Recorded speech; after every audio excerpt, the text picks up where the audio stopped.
গাজীপুরের যে দৃশ্য হাজার হাজার মানুষকে কাঁদিয়েছে, একজন ইমাম সাহেব তার বাড়িতে হামলা চালিয়ে ভাঙচুর চালিয়ে তার মেয়েকে পিস্তল ঠেকিয়ে অপহরণ করে নিয়ে গিয়েছে। অস্ত্র ঠেকিয়ে ইমামের কন্যা সন্তানকে তুলে নিয়ে যাওয়া হয়েছে। ঘটনার 48 ঘন্টা পরও ভিকটিম উদ্ধার হয়নি। ফিল্মি স্টাইলে দেখুন, দরজা ভেঙে তারপর সেই ইমামের কন্যা সন্তানকে জোরপূর্বক মাথায় অস্ত্র ঠেকিয়ে, ইমামের বুকে অস্ত্র ঠেকিয়ে তারপর তুলে নিয়ে যাওয়া হয়েছে। এই ঘটনায় মামলা হয়েছে। ঘটনার 48 ঘন্টা পেরিয়ে গেলেও ভিকটিম উদ্ধার হয়নি। আবিতে আমার গলার এই জায়গায় পিস্তল ঠেকা, খাঙ্কির বুঝ ছেড়ে দে, নালে গুলি করে মেরে ফেলাবো।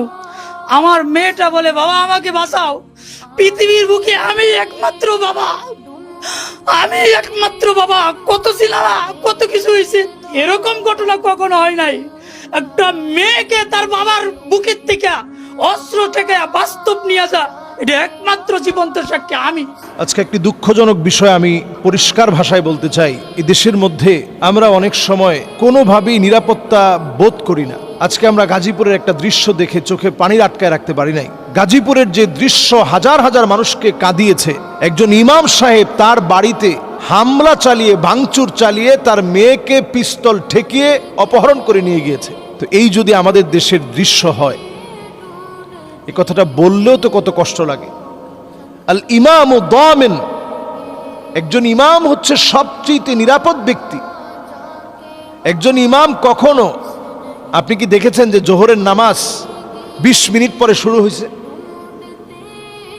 5টা ওয়াক্ত নামাজ যিনি দায়িত্ব নিয়ে জিম্মাদারির সঙ্গে সেকেন্ডও দেরি করে না, আগে ভাগে চলে আসে, যিনি জিম্মাদারের সাথে দায়িত্বের সাথে যিনি নামাজ পড়ান, সেই ইমামের মেয়েকে উঠায় নেওয়া হলো। অস্ত্রের সামনে এলাকাবাসী জিম্মি হয়ে গেছে। এলাকাবাসী কি করবে? এখন চতুর্দিকে অস্ত্রের তাণ্ডব চলছে, রাহাজানি চলছে, সন্ত্রাসী কর্মকাণ্ড চলছে।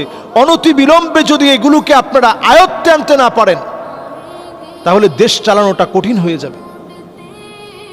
আমরা গাজীপুরের এহেন কর্মকাণ্ড যেটা ঘটেছে, এটা আলোড়ন সৃষ্টি হয়ে গেছে। অলরেডি এটা নিয়ে কথা বলা শুরু হয়ে গেছে। এর আগেই তাদেরকে চিহ্নিত করে তাদেরকে শাস্তির আওতায় নিয়ে আসেন। অনতি বিলম্বে মানুষ যেন বোঝে, এদেশে যারা সম্মানের জায়গায় আছে, মর্যাদার জায়গায় আছে, তার সঙ্গে এমন একটা কাজ করা হয়েছে, এটার তীব্র প্রতিবাদ এবং নিন্দা সারা বাংলাদেশে গণজোয়ার আকারে ঘটার আগে এদেরকে শাস্তির আওতায় নিয়ে আসেন। কিছু বিষয় নিয়ে কখনো দেরি করতে নাই। একজন ইমামের সম্মান মানি আমার নেতার সম্মান, একজন ইমামের সম্মান মানি আমার এলাকার মানুষের সম্মান, মুসলিম উম্মার সম্মান। তার সম্মান নষ্ট হয় এমন কাজ যদি একটা এলাকায় ঘটে, এলাকার প্রত্যেকটা মানুষের দায়িত্ব এটা নিয়ে প্রতিবাদ করা। আমি একজন খতিব হিসাবে এই বিষয় নিয়ে কথা বলছি কেন? কারণ এটা আমার দায়িত্ব এই বিষয়ে কথা বলা এবং এই বিষয়ের বিচার নিশ্চিত করার জন্য যা যা করণীয় প্রত্যেকটা কাজ আমাদের করা দরকার। আমি মনে করি অবশ্যই যারা প্রশাসনে আছেন এই বিষয়টা খুব অনতি বিলম্বে শাস্তির আওতায় নিয়ে আসবেন। এবং আমরা ঘটনাটা দেখে আমরা ব্যথিত হয়েছি, যেভাবে ভাঙচুর চালানো হয়েছে, একজন ইমামকে যেভাবে তিরস্কার করা হয়েছে, একজন ইমামকে যেভাবে মারধর করা হয়েছে, যেভাবে একজন ইমামকে আঘাত করে অস্ত্র ঠেকিয়ে তার মেয়েকে উঠিয়ে নিয়ে যাওয়া হয়েছে, এটা আমাদের কাছে একটা জাহিলি বর্বরতার মতো আমাদের কাছে মনে হচ্ছে। বাংলাদেশের মতো এই স্বাধীন ভূখণ্ডে এই দৃশ্যগুলো আমরা একটা সময় দেখি নাই, একটা সময় এই দৃশ্যগুলো আমরা শুনিও নাই। নবী করিম সাল্লাল্লাহু আলাইহি সাল্লাম বলেছেন, মানুষ এত নির্লজ্জ, এত বেহায়া হয়ে যাবে, ইয়াতাসাফাদু ফিত তরিক তাসাফুদাল হামির। কুকুর যেমন নির্লজ্জ বেহায়াপনা যেই কোনো জায়গায় লিপ্ত হয়ে যায়, গাধা যেভাবে বিবেক না থাকার কারণে নির্লজ্জ আচরণ যে কোনো জায়গায় করতে পারে, মানুষ এরকম নির্লজ্জ বেহায়া হয়ে যাবে। সমাজের সম্মানিত মানুষদেরকে অপদস্থ করা হবে, লাঞ্ছিত করা হবে। ইল্লা আলা হুসালাতিম মিনান নাস, পরিস্থিতি এমন হবে নেককার লোক খুঁজে পাওয়া যাবে না, আমানতদার মানুষ খুঁজে পাওয়া যাবে না। অধিকাংশ মানুষ চরিত্রহীন লম্পট হয়ে যাবে। আমার তো মনে হয় সেই দৃশ্য যেন আমরা স্বচক্ষে দেখতেছি। সুতরাং এই বিষয়ের অকপটে আমরা বলতে চাই এখনই তার বিচার কার্যকর করতে হবে, এবং আমরা দেখতে চাই অনতি বিলম্বে এই বিচার বাংলাদেশে নিশ্চিত হয়েছে, কঠিন থেকে কঠিন বিচার নিশ্চিত হয়েছে, এটা আমরা দেখতে চাই। মোহতারাম, আমরা মোল্লার হাটে দেখেছি ইসলাম ধর্ম গ্রহণ করার প্রায় 2 দশক পর চিতায় মুসলিম ব্যক্তির মৃতদেহ, মুসলিম স্ত্রী ও সন্তানদের প্রতিবাদ এবং তারা ব্যর্থ হওয়ায় পুরানোর চেষ্টা, এবং এই বিষয়ে কেউ কিছু তেমন বলছে না। ইসলাম এ বিষয়ে কি বলে?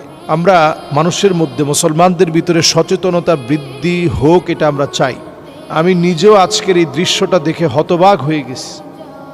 যে মানুষটাকে চিতায় শোয়ানো হয়েছে, মোল্লার হাটে যে আশ্রমের পাশে তাকে শোয়ানো হয়েছে, এটা তার বাড়ি থেকে অনেকটা দূরে, এবং তার মায়ের দৃশ্য দেখে আমি হতবাক হয়েছি যে তার মা, সন্তান চিতায় শুয়ে আছে, তার মায়ের চোখে এক ফোঁটা পানি নেই, কোনো আর্তনাদ নেই। মা শুধু দাবি করছে যে সে আমার সন্তান, এটা সত্য, এবং আমার সন্তানের স্ত্রী যে আছে সেও সত্য, আমার যে নাতি আছে সেও সত্য। কিন্তু ইসলাম গ্রহণ করেছে কিনা এটা মা স্বীকার করছে না। কিন্তু স্ত্রীর দাবি 2 দশক আগেই অ্যাফিডেভিট করে তারা ইসলাম গ্রহণ করেছে। এবং যে সন্তান আমরা দেখেছি যে মুসলিমের সন্তান যেমন হওয়া দরকার, একেবারে সন্তানটা ঠিক তেমনই। এবং সন্তান তার বাবার নাম বলছে যে আমার বাবার নাম উসমান, মুসলমানের নাম বলছে। তো এইরকম একজন মুসলিমকে কোনো শক্তি যদি মেরে ফেলে, তাহলে অবশ্যই এটাকে সূক্ষ্ম তদন্তের মাধ্যমে বিচারিক প্রক্রিয়ায় নিতেই হবে এটা। আর আমরা এই মুসলিম দেশ বাংলাদেশে বিচারিক প্রক্রিয়া যদি নেওয়া না হয়, একটা মুসলমানের উপরে আমরা অবিচার করলাম। একটা মুসলমানের হক হচ্ছে সে দুনিয়া থেকে চলে যাওয়ার পর সলাতুল জানাজা একটা মুসলমানের প্রাপ্য অধিকার। আমার আপনার কাছে একজন মুসলিম হিসাবে মুসলিম এই ভাইটার প্রাপ্য অধিকার হচ্ছে সে জানাজা নামাজটা পাবে।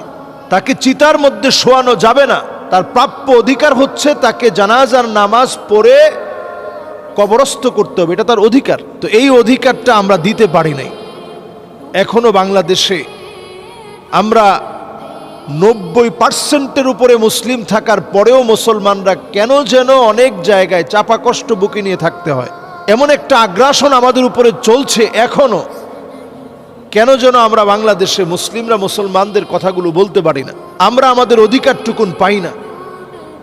এবং সেখানে সাংবাদিক বারবার বলছে যে আপনার ছেলের পিঠের মধ্যে কালো কালো চিহ্ন, এটা কিসের দাগ? তো মা বলতেছে যেহেতু কাঠের উপরে শোয়ানো হয়েছে ওইখান থেকে দাগ লাগছে। এলাকাবাসীর দাবি হচ্ছে তাকে পিটিয়ে জখম করে হত্যা করা হয়েছে। এই হত্যাযজ্ঞের বিচার বাংলাদেশে সুনিশ্চিত করা উচিত একেবারে সূক্ষ্ম থেকে সূক্ষ্মভাবে। কিন্তু কে করবে এই বিচার? নিশ্চিত করবে কারা? মুসলমানের পক্ষে বলার মতো এমন কোনো মিডিয়া মাধ্যম এবং প্রশাসন আমি মনে করি আজও নেই যারা মুসলমানদের পক্ষে কাজ করবে। এই বিষয়গুলো নিয়ে কথা বললে অনেক সময় ঘুম হতে হয়। এই বিষয়গুলো নিয়ে কথা বললে কখনো কখনো মিথ্যা মামলায় জর্জরিত করা হয়, কখনো কখনো যে কোনো সময় মৃত্যুর আশঙ্কা থাকে। এজন্য মানুষ এই বিষয়গুলো নিয়ে কথা বলে না। আমরা পরিষ্কারভাবে এটা সূক্ষ্ম তদন্ত চাই। একজন মুসলিম সে তার অধিকার থেকে বঞ্চিত হোক, এটা আমরা হতে দিতে পারি না। সেখানে স্ত্রী গিয়ে বারবার বলছে যে আমার স্বামী, সন্তান বলছে আমার বাবা। হ্যাঁ, একজন মানুষ যখন ইসলাম গ্রহণ করে, ইসলাম গ্রহণ করার সঙ্গে সঙ্গে আল ইসলামু ইয়াহদিমু মা কানা ক্বাবলা, আগের যত কিছু আছে সব আল্লাহ তাআলা মুছে দেন। তার মানে এই না যে আপনি অমুসলিম থেকে মুসলমান হলেন, আপনার বাবা মার সঙ্গে আপনি খারাপ ব্যবহার করবেন। যেই বাবা মা হয়তো অমুসলিম এখনো রয়ে গেছে, যেই মা বাবা হয়তো এখনো অমুসলিম রয়ে গেছে, এখনো তারা ইসলাম গ্রহণ করে নাই, তাদের সঙ্গে আচরণ কি হবে? কোরআনুল করিম পরিষ্কার বলছে ওয়াসাহিবুহুমা ফিদ দুনিয়া মা'রুফা, সুন্দর আচরণ তাদের সঙ্গে করতে হবে, ভালো আচরণ তাদের সঙ্গে করতে হবে, তাদের সঙ্গে হাসি মুখে কথা বলতে হবে, তাদের সঙ্গে সব সময় সদাচরণ করতে হবে। দুনিয়ায় চলতে গিয়ে যে ভালো কাজগুলো আছে, ভালো ব্যবহারগুলো আছে, তাদের সঙ্গে আপনি পরামর্শ নেবেন, করবেন, তাদেরকে সেবা যত্ন করবেন, তাদের পাশে গিয়ে দাঁড়াবেন, তাদের খোঁজখবর নেবেন। ইসলাম কোনোটা নিষেধ করে না। তবে আপনি মুসলিম হওয়ার পরে আপনাকে কোনোভাবেই চিতায় শোয়াবে, এটা মুসলমানরা মেনে নিতে পারে না। এটা আপনার অধিকার যে আপনি মারা গিয়েছেন, সসম্মানে আপনাকে জানাজার নামাজ পড়ানো হবে, এর আগে আপনাকে গোসল দিবে, কাফনের কাপড়ে জড়াবে, সুগন্ধিযুক্ত সুন্দর আতর মেখে আপনাকে দিবে, আপনাকে কবরে রাখার পরে আপনার জন্য দোয়া করে কবর থেকে বিদায় দিবে। এই সুন্দর সুসম্মানের বিদায় ইসলাম আপনার জন্য নিশ্চিত করেছে। এটা আমি আপনি যদি এই হকটুকুন দিতে না পারি, আল্লাহর আদালতে আমাকে আপনাকে জবাবদিহিতার কাঠগড়ায় দাঁড়াতে হবে। সুতরাং যে দৃশ্যটা আমরা দেখেছি, কে বা কারা এর সঙ্গে জড়িত, এটা অবশ্যই তদন্তের আওতায় এনে মোল্লার হাটের যারা দায়িত্বশীল আছেন তদন্তের আওতায় আনেন। কে বা কারা তাকে মেরেছে, তার স্ত্রীর সঙ্গে কিছুক্ষণ আগেই নাকি কথা বলছে, তখনও সুস্থ ছিল, হঠাৎ করে হার্ট অ্যাটাকের নাম করে এইভাবে একজন মুসলিমকে মেরে চিতায় শুইয়ে দেয়া, এটা অন্তত আমরা মুসলিম একটা দেশে, মুসলমানদের এই দেশে, বাংলাদেশের মতো একটা ভূখণ্ডে এটা আমরা মানতে পারি না। এই সূক্ষ্ম তদন্ত আমরা কামনা করি।